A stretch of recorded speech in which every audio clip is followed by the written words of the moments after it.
And this is the one I think I put a lot of time and effort into this one. I tried to create more of a report card. What is the user experience?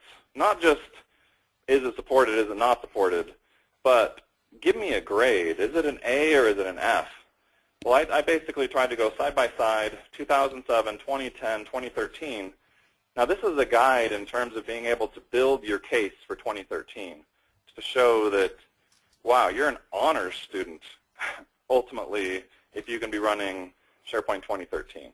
It's got a much higher GPA overall than 2010. And a lot of people are going to be comfortable with 2010, but I want them to be to understand what that means in terms of mobile support and in terms of Firefox and Chrome. While they are supported in 2010, it's important to understand what that actually they're giving up.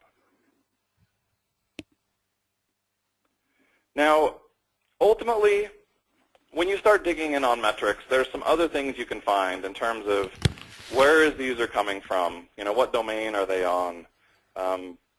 If you start gathering some stuff out of Active Directory or out of your PeopleSoft databases, Siebel, SAP, wherever the data is, you can start unlocking all sorts of interesting scenarios, such as understanding how departments are using your intranet and your various sites.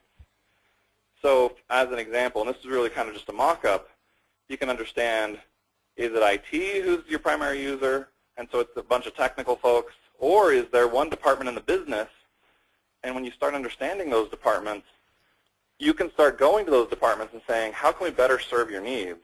And this also is opening the door to being able to get additional budget for doing what you need to.